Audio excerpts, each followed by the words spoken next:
Nós nos atrasamos.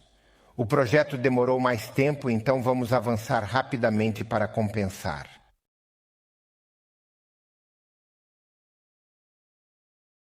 Juan Carlos falava de forma otimista, ao final, sobre a grande oportunidade que o Chile possui em relação à transição energética global.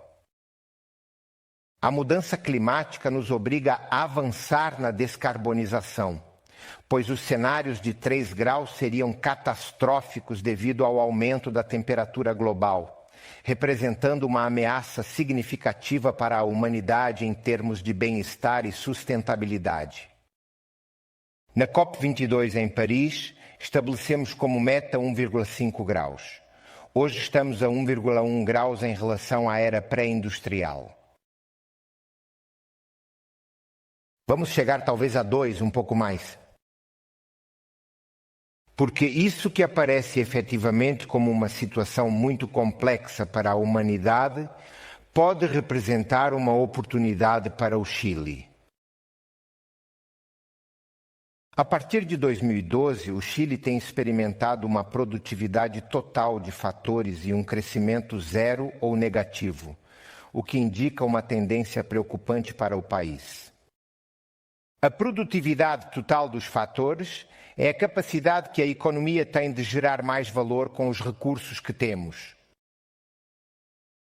Durante o período de 2000-2010, o investimento também apresentou um crescimento muito significativo. No entanto, nos últimos anos, esse crescimento médio foi de apenas 0,8%, o que representa uma desaceleração considerável. Produtividade e investimento têm um impacto considerável no crescimento do PIB per capita e na renda per capita da população. E todas as análises dadas esse contexto nos mostram que o crescimento tendencial do Chile para os próximos anos nos superará os 2%, inferior aos 2%. Dessa forma, não chegaremos ao desenvolvimento. Na verdade, o Chile estava convergindo para o nível de renda per capita de Portugal e Espanha. Mas há 10 anos paramos de convergir e eles estão se afastando de nós. Obviamente, desenvolvimento não é apenas renda per capita. Preocupamo-nos com a sustentabilidade, a equidade, apoiar os mais vulneráveis. Mas para isso precisamos de crescimento econômico, mais oportunidades de emprego. Porque a transição energética global pode nos gerar uma oportunidade única e impensada. Juan Carlos mencionou algo. Vou tentar ver isso um pouco mais da perspectiva dos territórios, mas também nos colocar alguns obstáculos que geram desafios que precisamos enfrentar. Para fortalecer a ação climática global, gostaria de lembrar a vocês sobre a COP28, que terminou recentemente e se comprometeu a reduzir de forma significativa o uso de combustíveis fósseis. Vários países queriam uma data de vencimento, mas não conseguiram. A União Europeia e outros países deixarão de vender veículos de combustão interna a partir de 2035.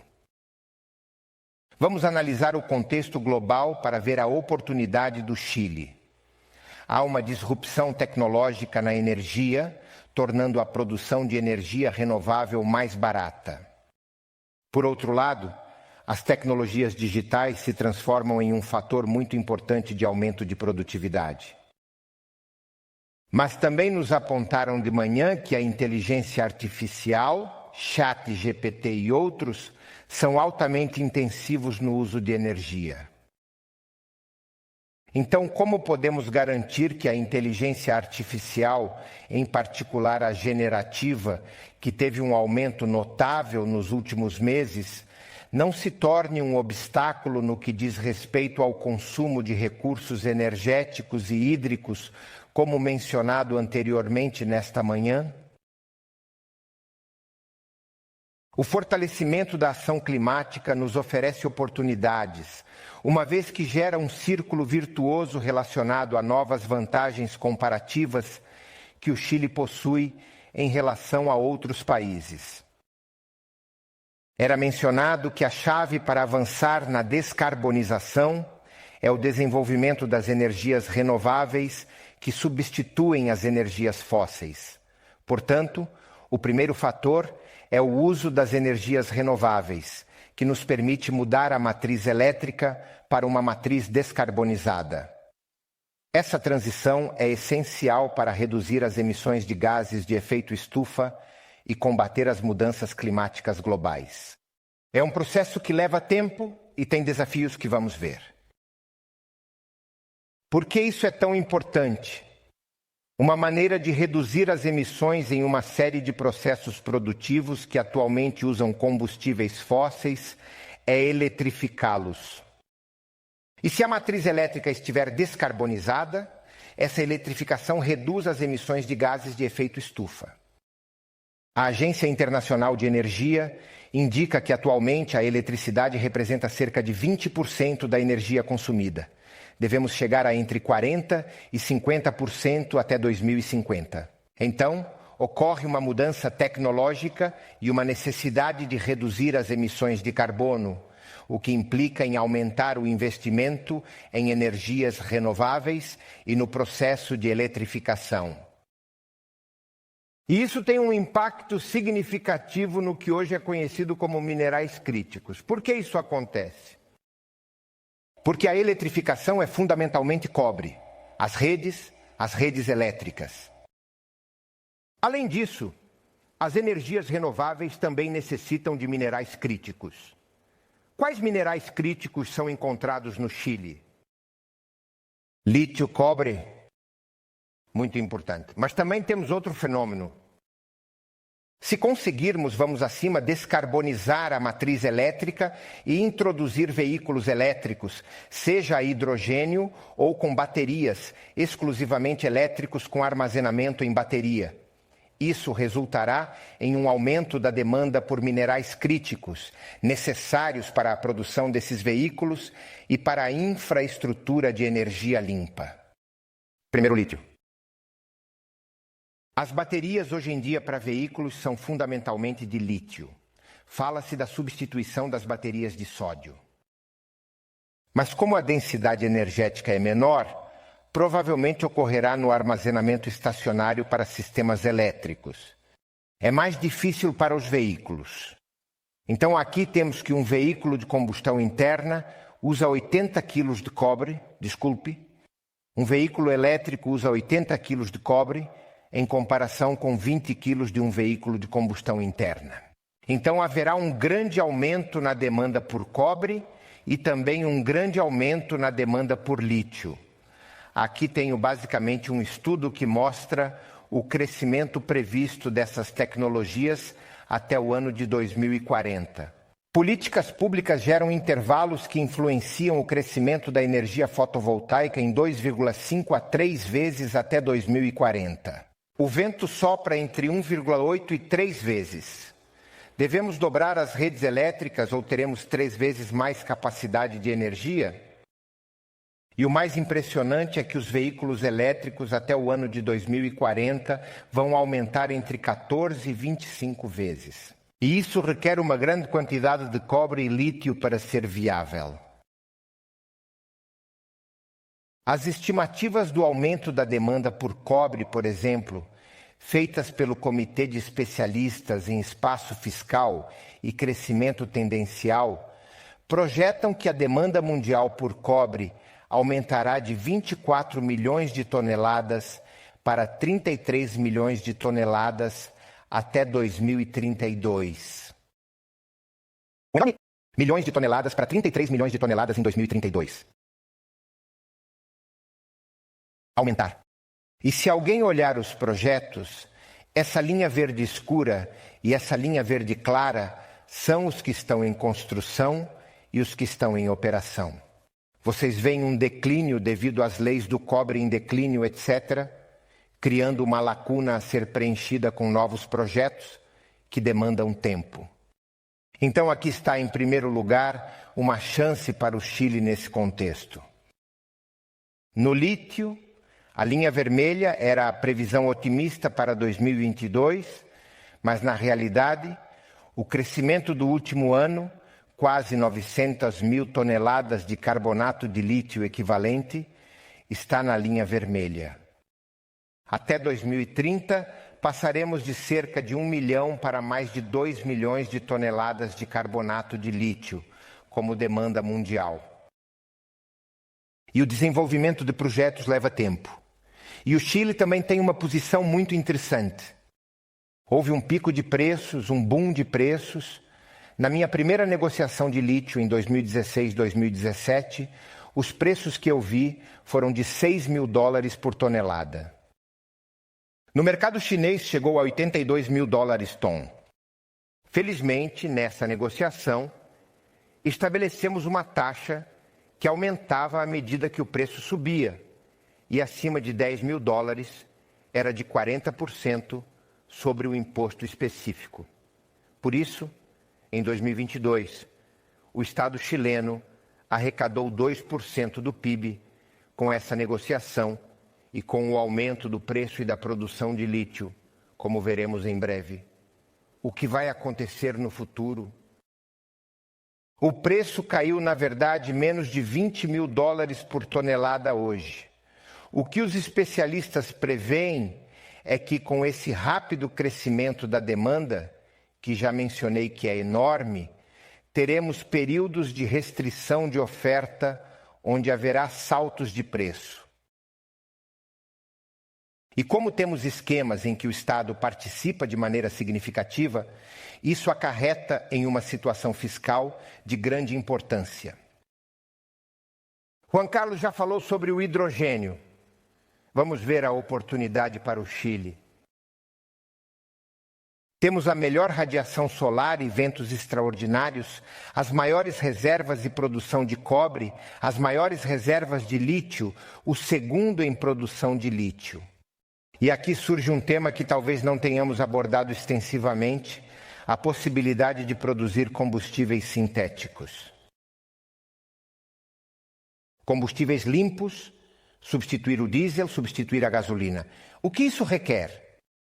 Hidrogênio verde produzido por meio de energias renováveis e diferentes fontes de CO2 estão disponíveis.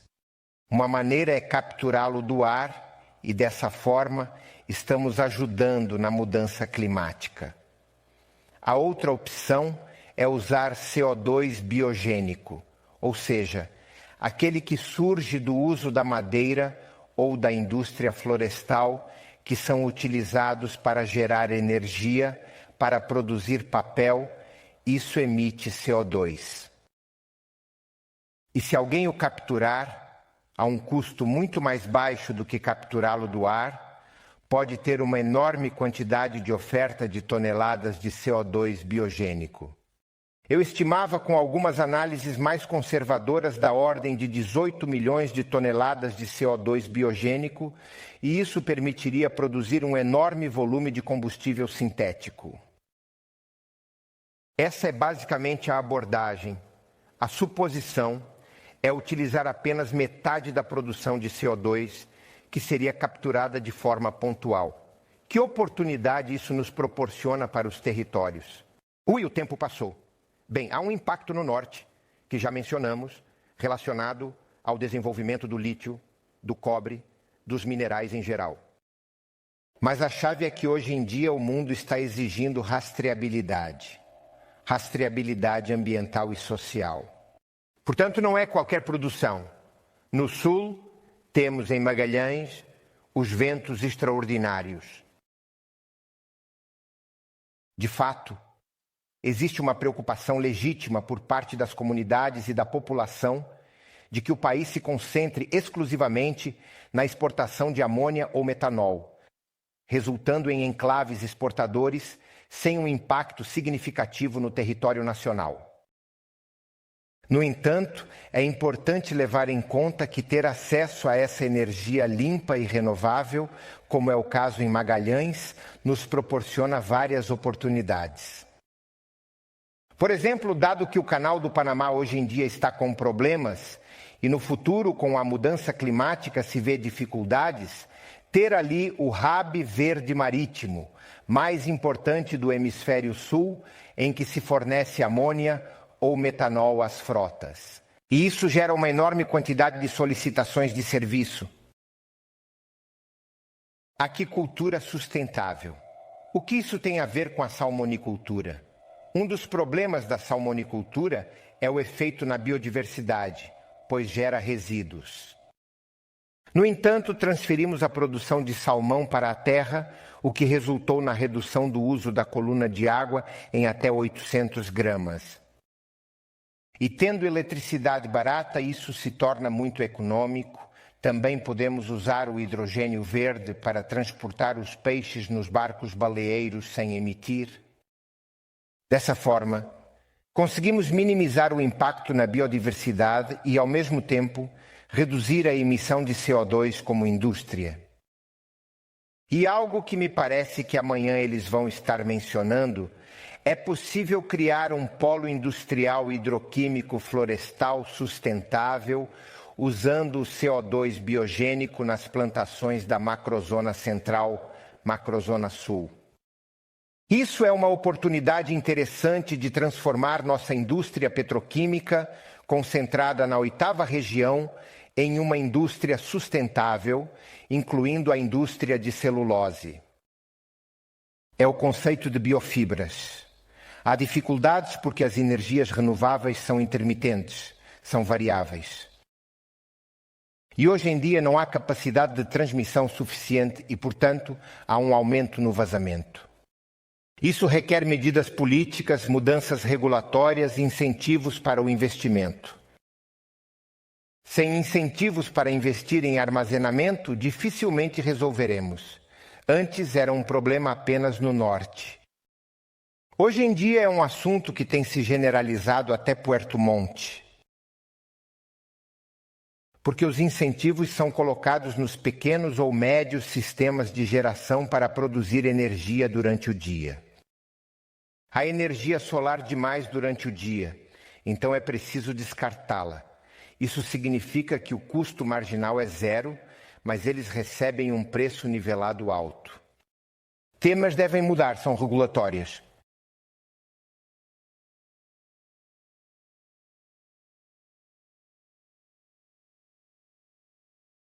O lítio em poucos segundos. Temos muito lítio no norte, o Salar de Atacama é uma joia, uma verdadeira coroa. Mas o desafio é resolver a questão hídrica, é reduzir o uso dos mecanismos de evaporação e incorporar essas tecnologias de extração direta ou outras que permitam um desenvolvimento sustentável.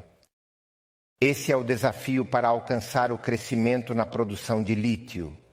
E em Magalhães, onde surgiu uma oposição significativa à instalação dos aerogeradores das centrais eólicas.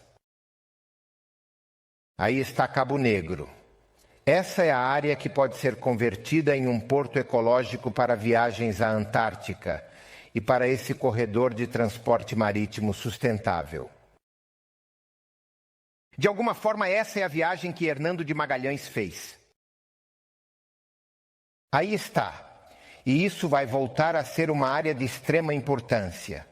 Nós temos que oferecer metanol, amônia verde, estaleiros e serviços que geram todo um desenvolvimento significativo e promovem um crescimento econômico sustentável.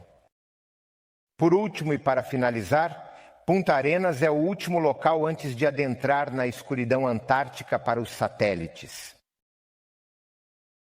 Os satélites são responsáveis por cerca de 40% dos dados até agora, até que a internet generativa, a internet artificial generativa, se torne muito grande. No entanto, atualmente, eles representam apenas 40% do total de dados disponíveis. Este é o último lugar onde a informação é capturada. Esta área tem a menor temperatura do Chile ao nível do mar.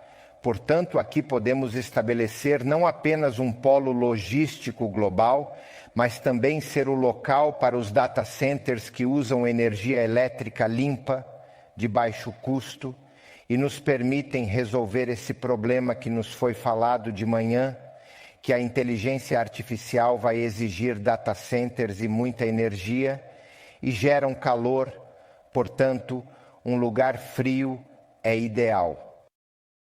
Consequentemente, o desenvolvimento do hidrogênio verde, da amônia verde e do metanol em Magalhães não é apenas uma oportunidade de exportação, mas também uma oportunidade de transformar isso em um polo turístico, logístico e de dados verdes para o mundo. Essa é a oportunidade que pode impulsionar o crescimento econômico e sustentável da região. Muito obrigado.